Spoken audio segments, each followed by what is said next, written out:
Patty, I discovered one of the best life hacks today that I've ever seen. Check it out. What you can do is not only do you not have to tip anything, zero, you can actually subtract $3.50 from the total. Yeah, you can give yourself a discount. Mm-hmm. See right here. So the total is 6604. But then you have to write the reason why right here, and you have to misspell half the words. Okay. I read this in like the Borat voice.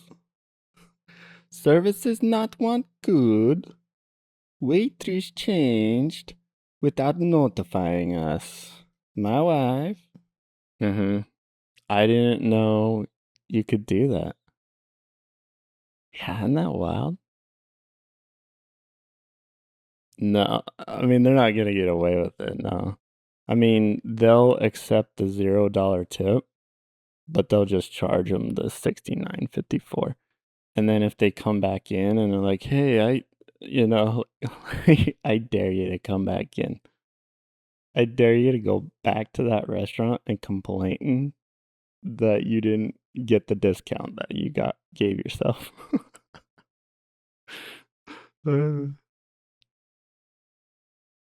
Patty, I feel like the only thing on YouTube right now is how to do something. But yeah, I mean, there's other stuff on there too, like cat videos and Mr. Beast. But because I'm doing this podcast thing, right? Sorry, since we are doing this podcast thing, I'm not good at video editing, really. Like I'm learning.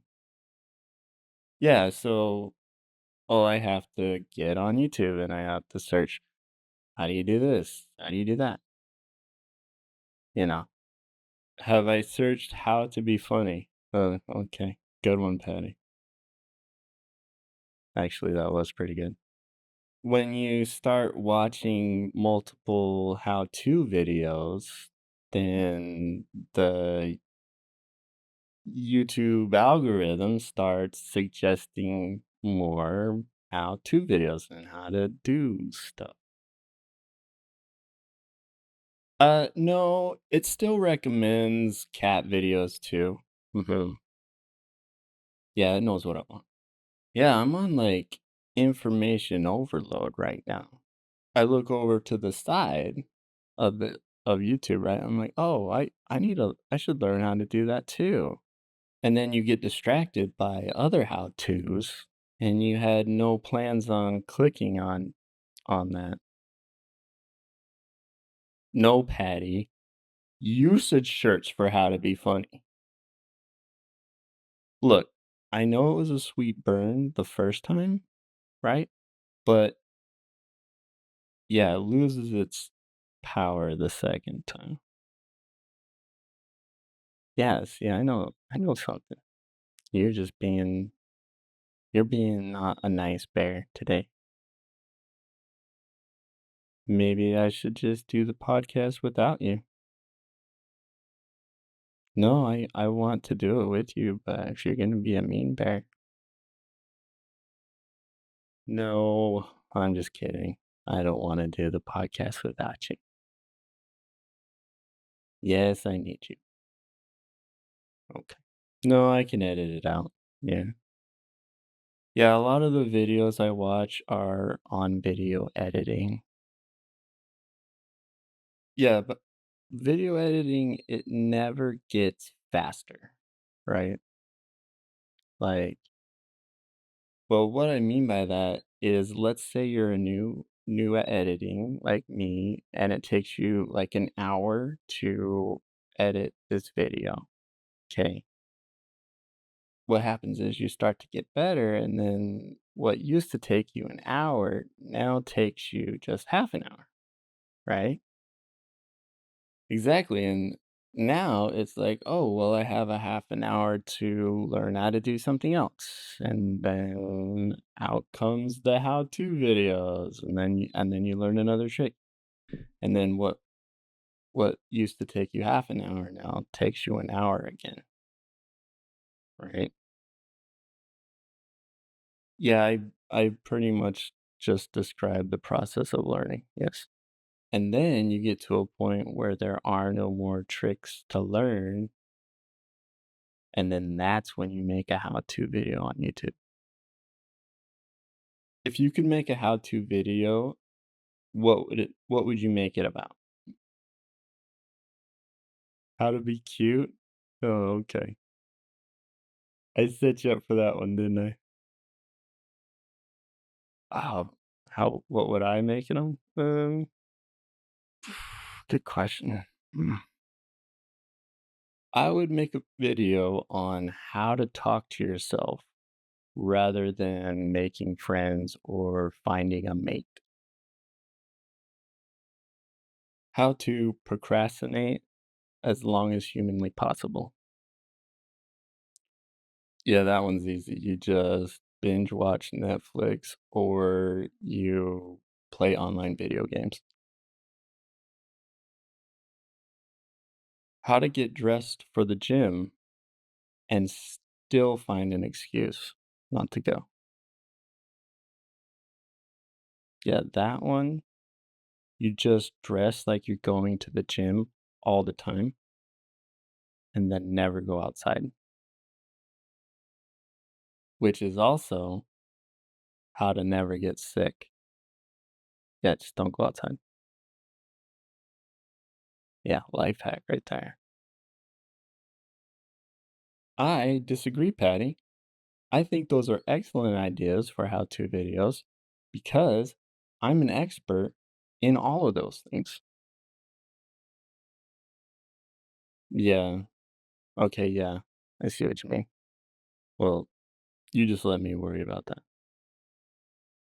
Yeah, so I clicked on this one how-to video. It was total clickbait. It said how to make 10,000 a month selling t-shirts. And I clicked on it like a sucker. I was just sucked right in. Stop saying sucked. Okay. Yeah, good call. Anyways, he was teaching you how to design shirts and then sell them on Etsy.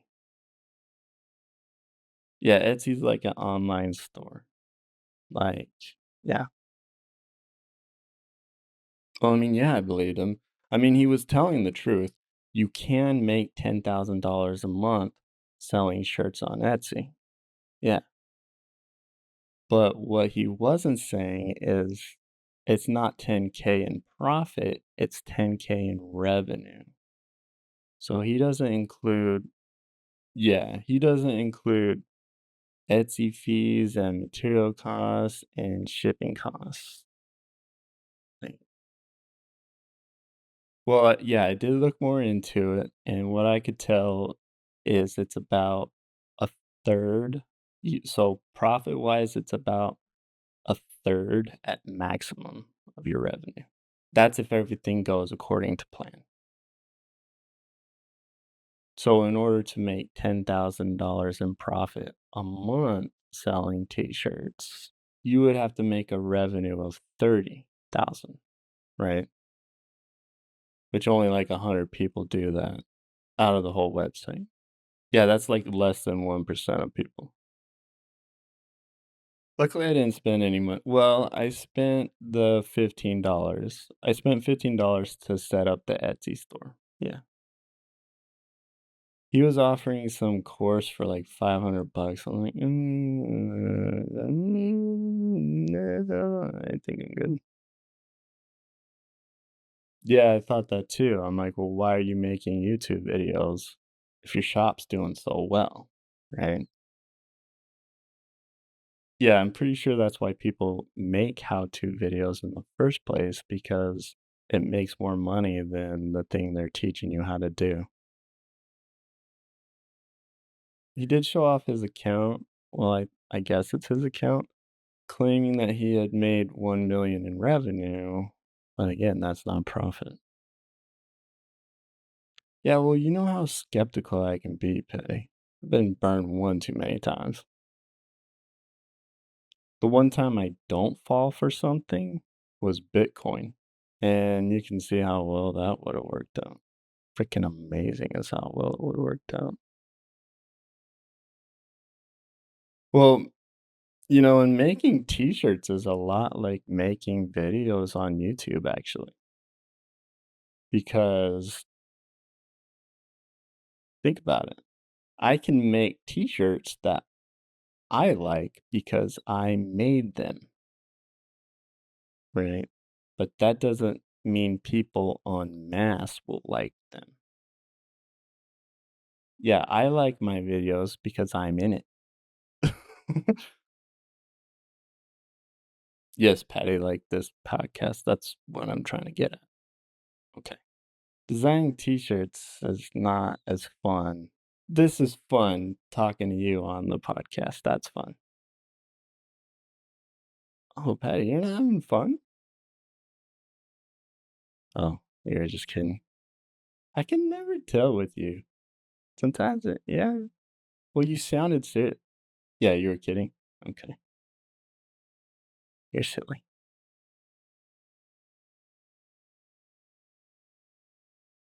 Patty, I have an addiction to Diet Dr. Pepper. Yes, an addiction. And you need to respect that. I'm almost out of this one. Oh, watch this. Eh? Guess those how-to videos really paid off. Yeah, so you know how my mom, she has a Scottish accent, right? Well, no, she's not. She's not faking it. It's real. At least, I mean, she was born there. What she says, anyway. No, Patty, I don't think she's on the run from the law and had to invent a new identity like Jason Bourne. No, Patty, my mom is not Jason Bourne. Well, I suppose it's possible, but highly unlikely. Yeah, I guess we never really know our parents, do we? Anyways, the people of America love an accent. You could read the phone book in an accent and people would pay to hear it. Yeah, a phone book. Yeah, that does make me sound old, huh? Hey, you know what? Patty, you're just as old as I am, so if you're making fun of me for being old, what does that say about you? That's what I thought. Do you want me to edit that out? Yeah, I can edit it out. No problem. To me, it doesn't sound like mom is speaking in an accent. To me, it's just mom. That's just her voice. Yeah, so I'm talking to her the other day. We were talking about how people here give her all kind of comments and compliments on her accent. And I said, Mom, the only reason why they love your accent is because they can understand it. Yeah, they can understand you. Yeah, because she's lived here for so long, it's like a watered down version of a legit Scottish, like a thick Scottish accent.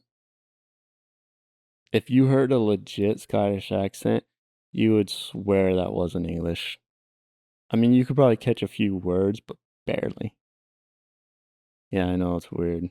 Yeah, when I talk to her family or friends, I'm like, what are you saying? You are not speaking English? Well, yeah, that's true. My mom has always spoken good English.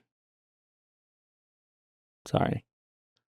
She has always spoken English well. There you go. Throughout her life in America, she. How do I put this? She got treated differently. She had like, yeah, she had perks. Her accent gave her perks that other people wouldn't normally get. Kind of like pretty privilege. Yeah, you get, yeah, because you're more beautiful than other people, you get, yeah, instead of pretty privilege, it's accent privilege. It is so a thing. Okay. Okay, I'll prove it. One day, my mom asked her boss, "Why did you hire me?" And he said, "Because you have an accent." I swear to you. Accent privilege, that was it. No, I mean, she still needed the skills for the job. Yeah, she can't just walk into any place with an accent and get the job. Like, yeah, I cut hair. But she was chosen over other qualified candidates because she had an accent. If you're having a hard time finding a job and you're not pretty, just fake an accent. You'll get the job. Promise you. You'll get hired over the other guy. Well, yeah, I guess that's true too, huh? You would have to keep up the accent for the rest of your life, right? Yeah, that might be hard. Hey, maybe I should do that for the podcast. Yeah. I'll start talking in an English, like a Scottish accent. Yeah, you would think I could do a good Scottish accent, right? But I'm just so used to hearing it. I'm not very good at it. No, you can't put me on the spot. It's gonna sound even worse. Okay. Yeah, if you ask for directions, they're like, I go up this street and then go. You got to go around the roundabout. Like, yeah. So R's, they roll their R's like round the roundabout up there. Yeah, and then so their vowels are definitely different. Like instead of taco, my mom says taco. Yeah, we're going to Taco Bell. We're going to Taco Bell, and then it's not a house; it's a house. Meet me at your house. Meet me at your house later. And then like words with the ing, they'll drop the g, right? So, like, what are you trying to say? What you saying? Yeah, it's instead of saying. You want to go there? You want to have a go? I'll bloody bash you one. How's that? Aye. And instead of yes, they say aye. Aye, laddie. A bonny lass. I'm not great at it. I'm not terrible though. Yeah, my fit is when she says taco. Oh, it's hilarious. But when my bo- when my mom's boss told her that, she was upset. Like that bothered her. I'm like, Mom, you got the job. Oh well, you know. Like, yeah, and so I'm like, you got two fudge sundaes, right? And you do the whipped cream and you put a cherry on top, and then you don't put a cherry on top on the other one. You're gonna still pick the one with the cherry, even if you don't like cherries. You'll still pick the one with the cherry on it, and then you'll just pick the cherry off. Yeah, that's just how it is, right? Damn it. Now I want ice cream. Power of editing right there. You want a bite? Yeah. Okay. Get in there, bro. Almonds. Yeah. Don't eat it too fast. Here, have another one. No, see? I told you. You always do that. Tell you every time. You're silly. I tell you every time. Yeah, pretty good. Yeah, there's an episode of House that's like that too. Yeah, Dr. Cameron. She's like, why did you, Dr. Cameron? Yeah. She asked House, why did you hire me? And he's like, because you're pretty. Yeah, that bothered her too. And she said, but I worked so hard. I did this and did that. Like, well, you didn't have to. Uh, I know. He tells it how it is. I think that's why people like him. Yeah, I love House. Yeah, he's like, I hired you because you're good looking. I hired Dr. Chase because his dad made a phone call. And I hired Foreman because he has a criminal past. And I need somebody that's okay with breaking into other people's houses. So the moral of the story is, Patty, be good looking or have an accent or both, and you'll get ahead in life.